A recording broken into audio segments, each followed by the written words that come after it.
আশা করি সকলেই ভালো আছেন। আজকে আমি যাচ্ছি মার্কেট। আমার মার্কেট আজকে পড়ছে হচ্ছে সাদুল্লাপুর লালবাজার, অর্থাৎ সাদুল্লাপুর উপজেলা, গাইবান্ধা জেলার একটা উপজেলা, বুঝছেন? এটা হচ্ছে উপজেলার একটা থানা ধরা যায়, লালবাজার আর কি। সো আজকে ওখানে মার্কেট পড়লো, তো আজকে আমি সব পস্কা বান্ধি নিয়ে চলে গেলাম লালবাজারে। আপনারা এক জিনিস বিশ্বাস করবেন না, মানে এতটা গরম পড়ছে, বৃষ্টি আসার সম্ভাবনা ছিল, তারপরেও গ্যাঞ্জানে বৃষ্টি হয় নাই। হিসাবটা বুঝছেন, মানে এত গরম, মাথা মুথা নষ্ট হয়ে যাচ্ছিল। গাইবান্ধায় মনে হয় প্রায় আপনার 36-37 মতো ডিগ্রি চলতেছে, এতটা গরম। হ্যাঁ, সো দেখেন, এটা হচ্ছে লালবাজার, গাইবান্ধা জেলার সদর উপজেলা। আপনার হচ্ছে সাদুল্লাপুরের লালবাজার, এটা সে বাজার। তো আমরা গ্রামে তো থাকি না, শহরে থাকি। হিসাবটা বুঝছেন, আমরা শহরে থাকি, শহরে এইসব দেখা যায় না। দেখেন ছাগলের দুইটা বাচ্চা কত সুন্দর মায়ের কাছে। আমি মানে একটু ভয় দেখাইছিলাম যেন মায়ের কাছে গেছি, বুঝছেন? তো দেখেন এখানে সব, মানে এই এলাকায় যত মানুষজন আছে, মুরব্বী আছে, সবাই এখানেই বাজার করেন।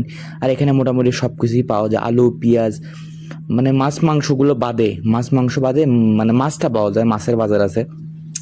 আর কাকা হলো বাড়ির, এটা নাকি কাকার হচ্ছে একদম গাছের বাসার কাঁঠাল, বুঝছেন? তো কাকা নিয়ে আসছে বেচার জন্য। আমি দাম করছিলাম কিন্তু দাম হয় নাই, চাচা দাম বেশি চায়, বহুত বেশি চায়, বুঝেন নাই? গ্রামের মানুষ দুটো পয়সার জন্য নিয়ে আসছে হাটের, যে বেচবে দুইটা কাঁঠাল। তো এখানে আশপাশে যারা আছে সবাই এই বাজার থেকেই করে, বুঝছেন? আর এই চাচাকে দেখে যে আমার কি খারাপ লাগছে বিশ্বাস করবেন না। দেখেন, 4-5টা পুঁই শাকের আটি নিয়ে সে বসে আছে, তার দুইটা দুইটা টাকার জন্য, যাতে সে বাসায় যেতে পরিবারের সাথে কিছু খাবার নিয়ে যেতে পারে, বুঝছেন? সো আমি ভাবলাম যে আমি একটু গ্রামের দৃশ্য দেখি। দেখেন লাউ গাছ, কত সুন্দর লাউ গাছ গাইজ, মানে দেখেই মনটা ভরে যায়, বুঝছেন? আমি আপনাদের দেখানোর জন্য ভিডিওটা করছি। আর এদের চাচি খুব শরম পাচ্ছিল, আমি ভিডিও করতেছিলাম। আর এটাকে আপনাদের এলাকায় কী বলে অবশ্যই আমাকে জানাবেন।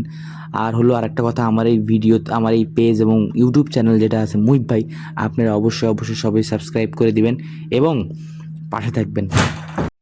চাচায় আমার খুব কাজ করে বাড়ি ফিরতেছে, বুঝছেন? এখন মোটামুটি গ্রামের মানে কাজের দিন শেষ, ধান টান চাল যা আছে সব কিছু কাজ অলরেডি ডান, বুঝছেন?